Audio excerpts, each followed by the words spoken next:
बातमी ओबीसी आरक्षणासंदर्भातली आहे। ओबीसी आरक्षणातील पूर्णांकावर निर्णय घ्या, उच्च न्यायालयाने निवडणूक आयोगाला हे आदेश दिलेले आहेत।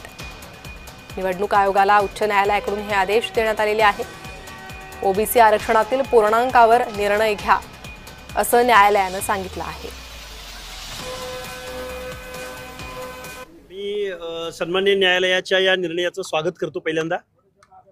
पण आता लार्जर बेंच जे बनवलेलं आहे त्याची हिअरिंग घेत असताना महाराष्ट्राने अनुभवजन्य डाटा गोळा केला का, इम्पेरिकल डेटा गोळा केला का?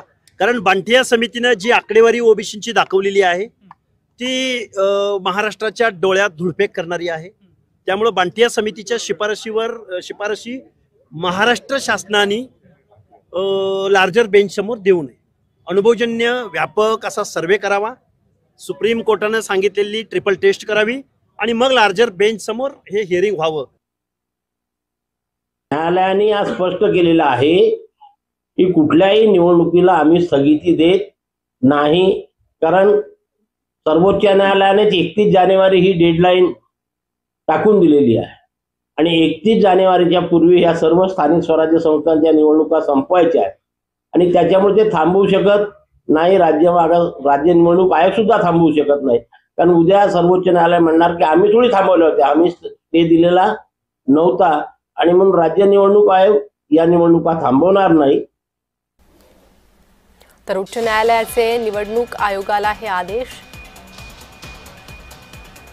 ओबीसी आरक्षणातील पूर्णांकावर निर्णय घ्या असे आदेश दिलेले आहे। यावर काय म्हणालेत ओबीसी नेते हरिभाऊ राठोड, ऐकूयात।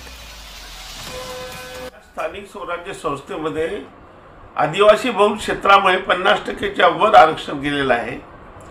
त्या ठिकाणी हे आरक्षण वाढवून घेता येईल, त्यासाठी आपल्याला लढा उभारावा लागेल आणि हा लढा सरकारशी नसेल, हा लढा निवडणूक आयोगाशी नसेल, हा लढा जो आहे सर्वोच्च न्यायालयाशी आहे।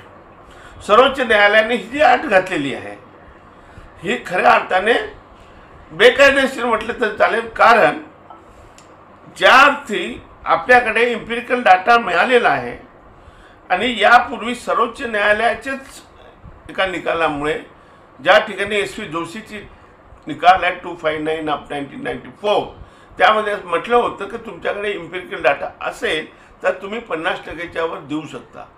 इंदिरा